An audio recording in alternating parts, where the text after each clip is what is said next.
The Messerschmitt's cannon rounds tore through the fuselage like paper. The co-pilot slumped forward. 2 engines were on fire. The tail gunner was dead. Hydraulics were gone. One entire section of the wing was missing. You could see straight through to the sky. By every measure, this B-17 flying fortress should have disintegrated.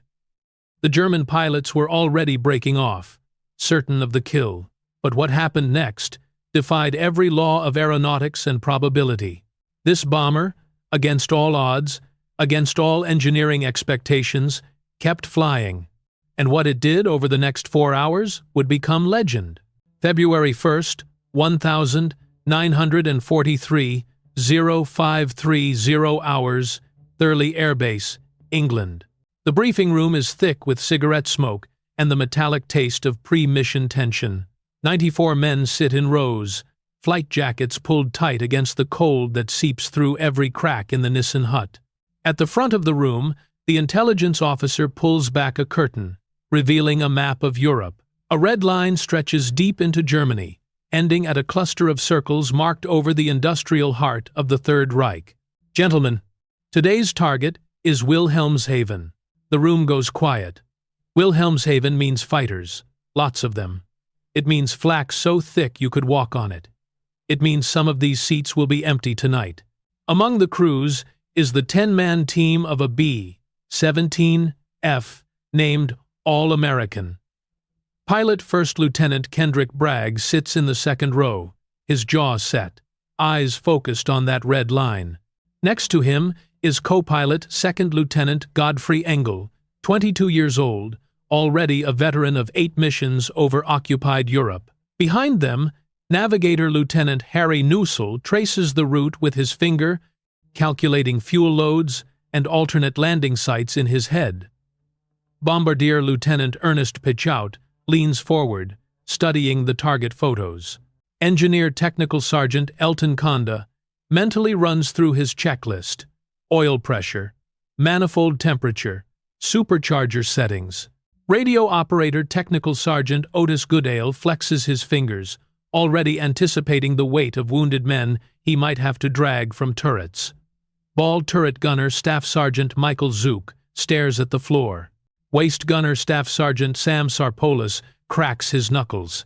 Tail Gunner Staff Sergeant Tyre Weaver, just 19 years old, tries to keep his hands from shaking. Top Turret Gunner Staff Sergeant Donald Hayter simply waits. The intelligence officer continues. Fighter opposition will be heavy.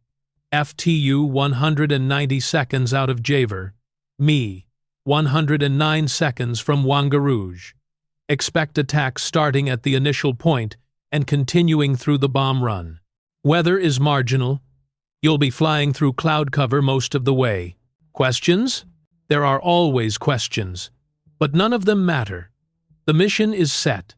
In 2 hours, they'll be over Germany. By 0800 hours, the bombers begin their takeoff sequence. One by one, the B-17 seconds lumber down the runway, each one loaded with 6,000 pounds of high-explosive bombs, 2,780 gallons of fuel, thousands of rounds of .50 caliber ammunition, and 10 men who know the statistics. 77% of heavy bomber crews will be killed, wounded, or captured before they complete their 25 mission tours. Every takeoff could be the last. All-American rolls onto the runway. Bragg pushes the throttles forward. 4, right R, 1,820. Cyclone engines roar to life, each one producing 1,200 horsepower. The bomber accelerates, slowly at first, then faster, the tail lifting off the runway, and finally 65,000 pounds of metal, fuel, explosives, and hope lifts into the gray English sky. The formation assembles over the channel. 64 B-17 seconds arrange themselves into combat boxes, a geometric pattern designed to maximize defensive firepower. Each bomber carries 13 .50 caliber machine guns. Properly positioned, a combat box can put up a wall of lead that even the most aggressive fighter pilot will think twice about penetrating. They cross into occupied airspace at 0935 hours, climbing to 25,000 feet. The temperature inside the aircraft drops to 30 degrees below zero. The crew switches to oxygen masks. Every breath frosts the inside of the mask. Hands go numb, even inside heated gloves. This is the reality of high-altitude bombing. You freeze while you wait to burn. At 1,047 hours, the first German fighters appear.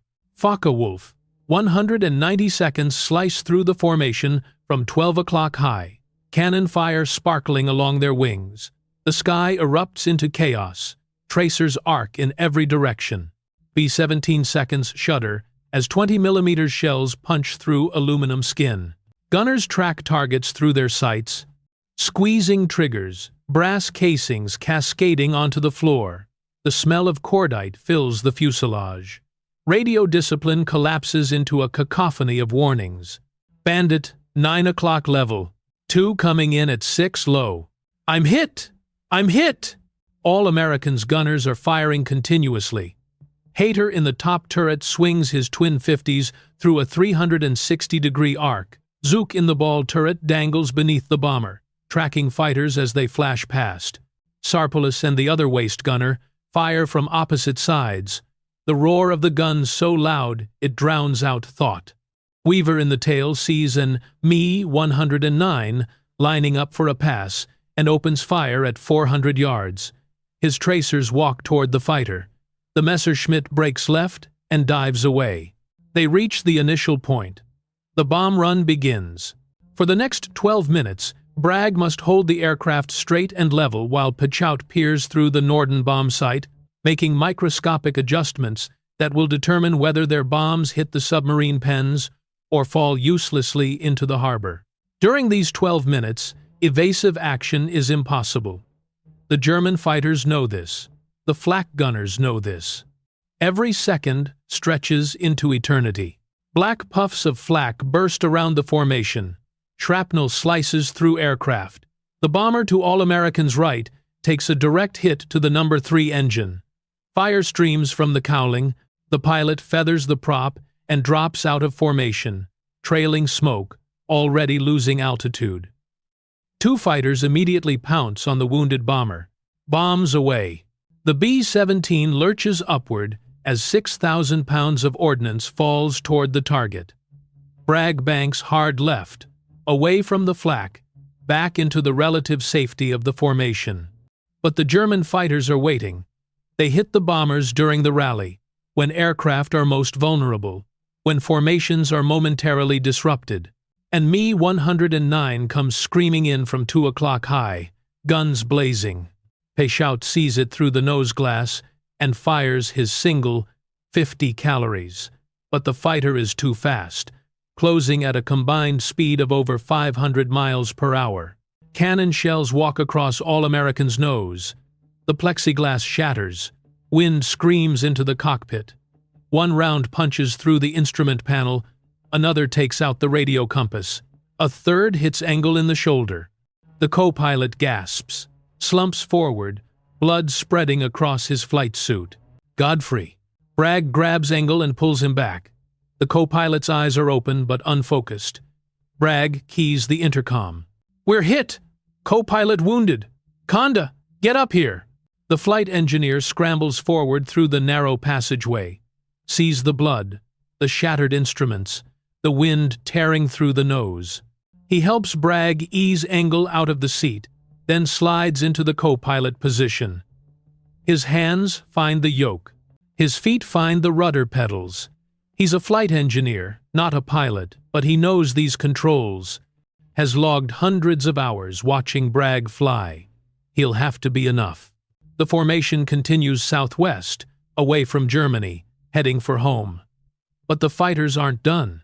A group of Me-109 seconds positions itself ahead of the bombers, then turns and comes head-on, the most terrifying attack profile in aerial combat.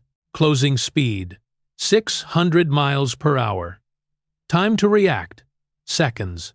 The Messerschmitts open fire at 1,000 yards, their 20mm cannons and 7.92mm machine guns, all aimed at the same spot, the cockpit. All Americans' gunners return fire, but head-on attacks are nearly impossible to stop. The fighters flash past in a blur of gray paint and black crosses. Then they're gone, rolling away, diving beneath the formation to set up for another pass. Except one. One Me-109 pilot misjudges his brake. Or maybe his controls jam. Or maybe flak damage from an earlier engagement finally catches up with him. Whatever the reason, he doesn't pull up in time. The fighter's left wing strikes all Americans' fuselage just forward of the tail section. The impact is catastrophic. The Messerschmitt's wing shears off. The fighter tumbles wildly, shedding pieces, the pilot desperately trying to bail out as his aircraft disintegrates around him. His parachute blossoms. Seconds later, he'll survive to spend the rest of the war in a POW camp. But his aircraft continues forward, carried by momentum, and slices through all Americans' fuselage like a giant axe. The B-17's tail section is nearly severed.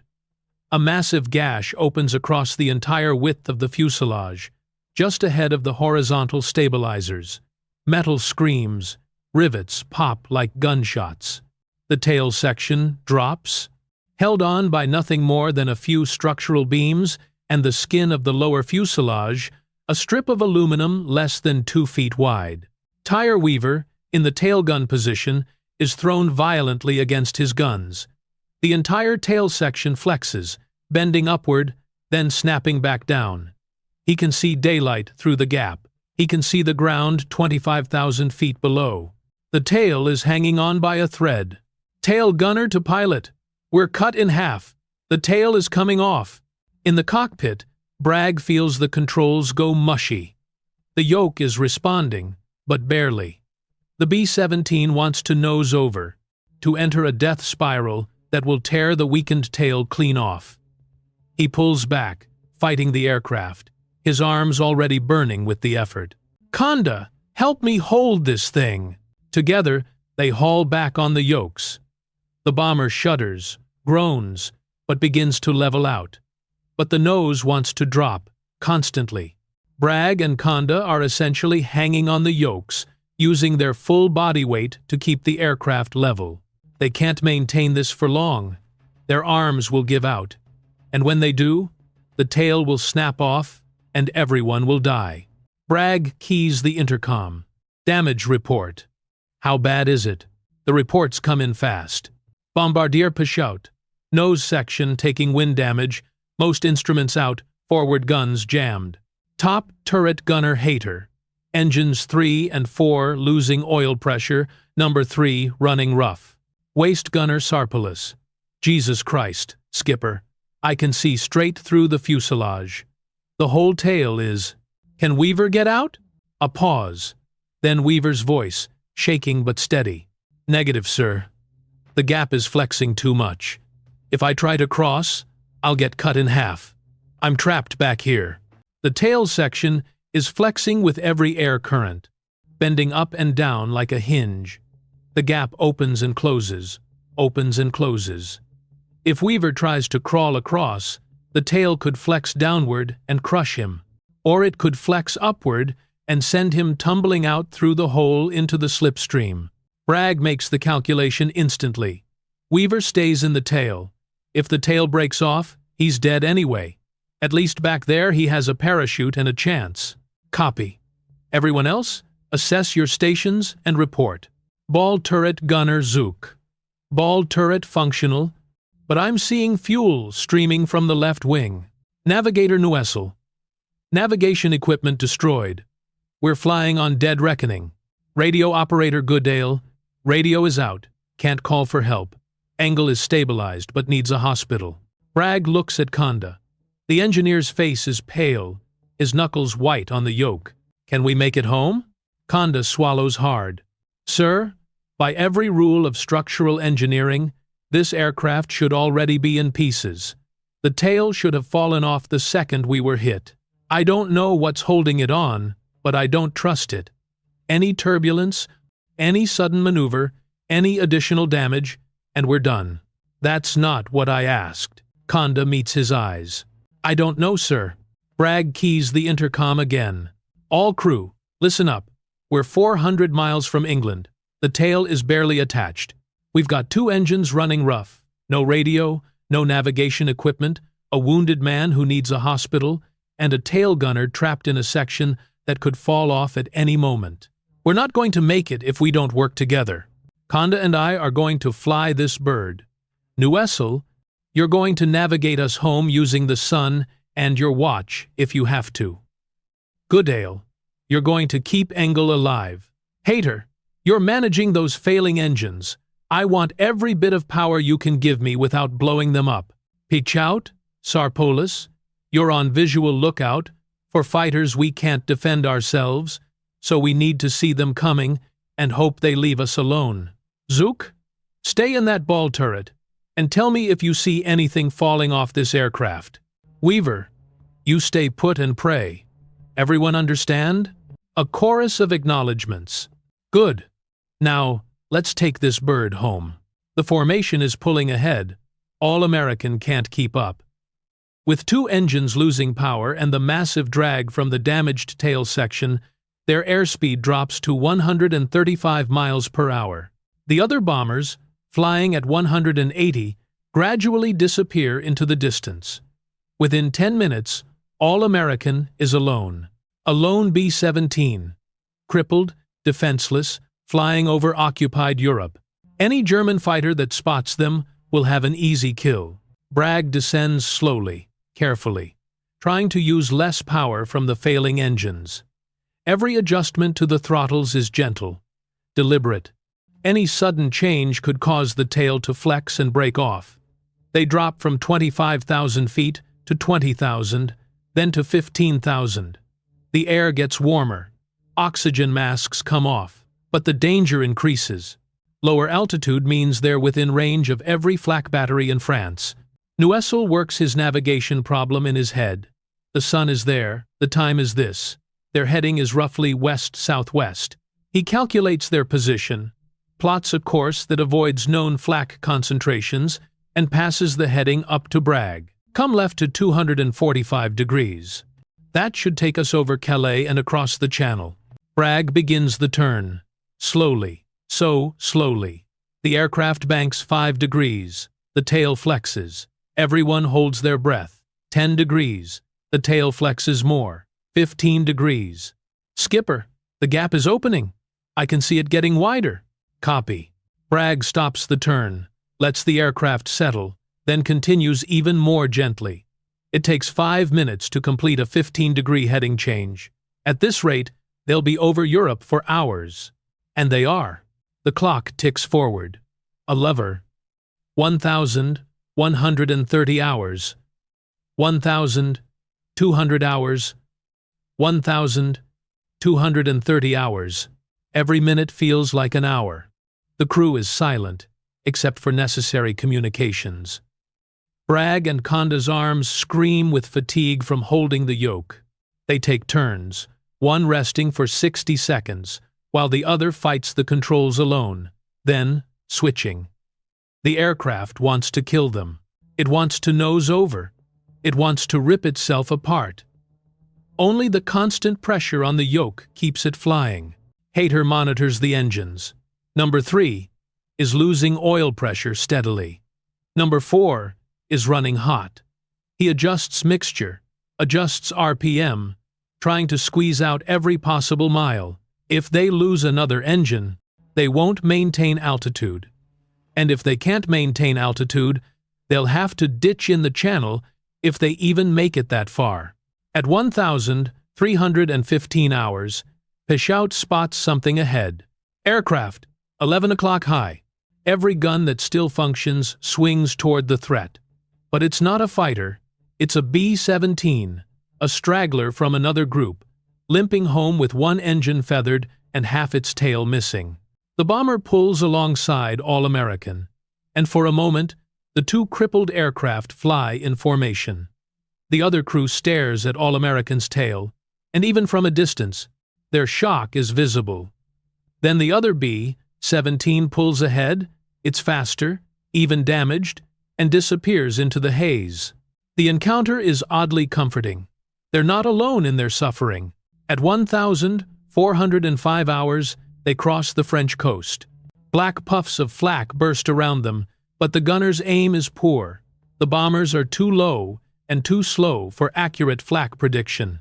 The explosions are close enough to rock the aircraft, and each time All-American shudders, the tail flexes, but it holds. Then they're over the channel. Gray water stretches to the horizon. England is 60 miles ahead. They're going to make it. They have to make it. But number 3 engine makes the decision for them. At 1,428 hours, the oil pressure drops to 0. The engine seizes, the prop windmilling uselessly, adding drag. Hayter hits the feathering button. The prop blades rotate to reduce drag, and the engine goes silent. 3 engines now. Still flying. Still holding together. At 1,445 hours, the English coast appears through the haze. Land! I see land! The crew allows themselves a moment of hope. They've made it across the channel. They're over England. Now they just have to land. Bragg keys the intercom. New Essel, find me the nearest airfield with a long runway. We're coming in hot and heavy, and I only get one chance at this. Copy. Calculating now. 2 minutes later. Skipper, Metfield, 15 miles northwest. Runway is 6,000 feet. Plenty of length.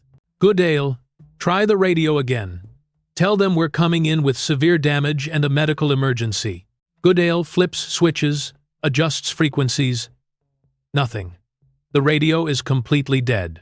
Negative, sir. We're going in silent. Bragg nods. Of course they are. Nothing about this flight has been easy. Why would the landing be different? They approach Metfield at 1,500 feet, descending slowly. The control tower spots them and fires a red flare. The signal to abort, the runway is not clear. But Bragg doesn't abort. He can't. They have no fuel for a second approach. He's landing now, on this runway, or they're crashing.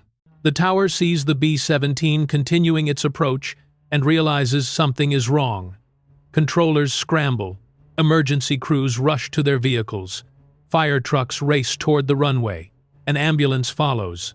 All-American lines up on final approach. Bragg and Conda are fighting the controls with everything they have left. The yoke is a living thing, trying to twist out of their hands. Conda calls out airspeed. 130 knots. 120. 110. Too fast. They're coming in too fast. But if Bragg slows down more, he'll lose lift, and the aircraft will drop like a stone.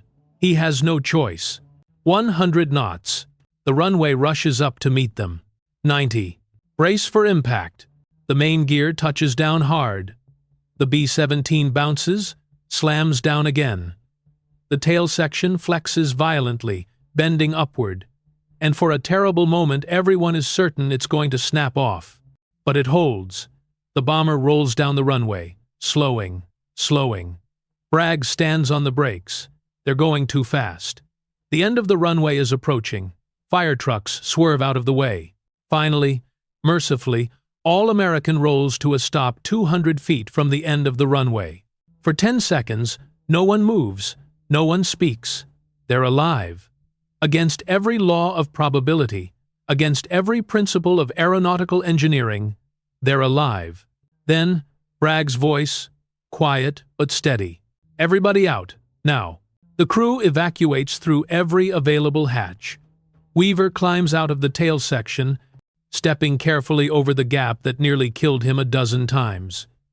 Goodale and Pitchout help Engel out through the nose hatch. The wounded co-pilot is conscious, alert, already demanding to know if they made it home. Ground crew members rush to help, their faces showing pure shock as they see the damage. Because the damage is unbelievable. The tail section is hanging on by a strip of aluminum skin, less than 18 inches wide. The entire structural integrity of the fuselage has been compromised. There are holes everywhere, from cannon shells, from machine gun rounds, from shrapnel. Over 1,000 holes will be counted later. The number 3 engine is destroyed. The number 4 engine is on the verge of failure. Hydraulics are gone. Electrical systems are fried. The nose is shattered. Control cables are severed. An engineering officer climbs into the fuselage, examines the damage, and climbs back out, shaking his head. This aircraft should not be flyable. The tail should have separated the instant you were hit. The fact that you flew for 4 hours, crossed the channel, and landed, it's impossible. Bragg, still shaking from adrenaline and exhaustion, looks at the officer. Define impossible. The engineering team swarms the bomber, taking photographs, measurements, notes. They need to understand how it survived. They need to know what held it together when every calculation says it should have failed. The answer, when it comes, is unsatisfying. Structural redundancy. Engineering margins. The B-17 was designed with multiple load paths. If one structural member fails, others can carry the load. The designers at Boeing built in safety factors, extra strength beyond what calculations required, just in case. That, just in case, saved 10 lives. But there's something else. Something that can't be quantified in equations or stress calculations. Skill. Bragg and Conda flew that aircraft with a delicacy and precision that most pilots couldn't match. Every control input was perfect. Every adjustment was exactly right. Too much pressure, and the tail snaps off. Too little, and the aircraft enters a dive. They found the narrow margin between disaster and survival and held it for 4 hours. Determination. The crew worked as a single organism. Everyone did their job perfectly. No panic, no hesitation. When Weaver was trapped in the tail, he didn't abandon his post. He stayed, did his job, and trusted his pilot to get him home. That trust was not misplaced. And luck. Pure, inexplicable luck. The Messerschmitt could have hit 6 inches forward and killed everyone instantly. The tail could have broken off at any of 1,000 moments. Another fighter could have spotted them and finished the job. But none of that happened. Skill, determination, luck. That's what kept all-American flying. Engel is rushed to the base hospital. The surgeons remove the shell fragment from his shoulder, patch him up, and declare him fit for duty in 6 weeks. He'll fly again. They all will. All-American, however, will not. The bomber is officially declared unrepairable. The damage is too extensive. The structural integrity is too compromised. She'll be stripped for parts and scrapped. But before that happens, she'll be photographed extensively. Engineers will study every rivet, every stress point, every failure mode.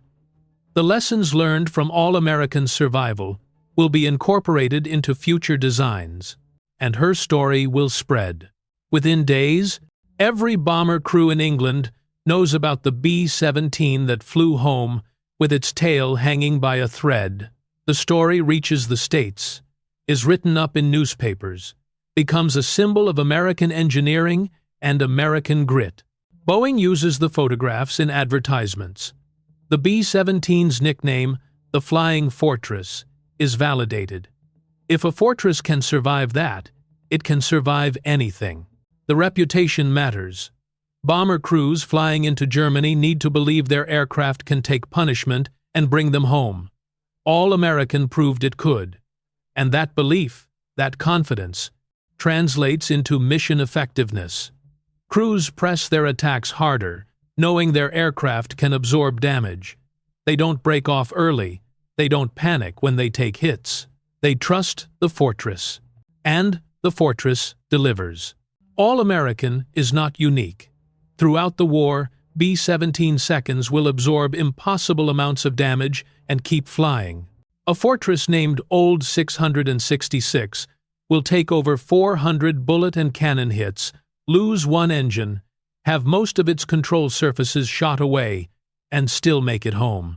Another B-17 will collide with a German fighter, have 20 feet of its left wing torn off, and land safely. A third will take a direct flak hit to the bomb bay. While bombs are still on board, the bombs don't explode, and the aircraft continues the mission. The B-17 is not invincible. 4,735. Flying fortresses are lost in combat. Nearly 100,000 airmen are killed, wounded, or captured flying in B-17 seconds. The aircraft has weaknesses. Its belly is vulnerable, its fuel tanks are prone to fire, and its oxygen system can fail at altitude. But when it matters, when everything is on the line, when the tail is hanging by a thread, and the crew is praying, and the engines are failing, and the ground is rushing up the B-17 keeps flying. That's the legend. That's the legacy. All-American proved it on February 1st, 1943. And the proof is there in the photographs, in the impossible gap across the fuselage, in the strip of metal that should never have been strong enough, but somehow was. 10 men took off that morning. 10 men came home that night. The bomber refused to die. And because it refused, they lived. That's the story of All-American. A B-17 that became legend by simply doing what it was designed to do, bring its crew home, no matter the cost, no matter the damage, no matter the odds. The engineers at Boeing designed a tough aircraft, but they didn't account for the human element. The pilots who would push it beyond calculated limits, the crews who would trust it with their lives, the desperate determination of men who refuse to give up. All-American didn't survive because it was invincible. It survived because 10 men and 1 machine refused to accept the impossible. And on that cold February day over Europe, impossible didn't matter. They were going home. And they did.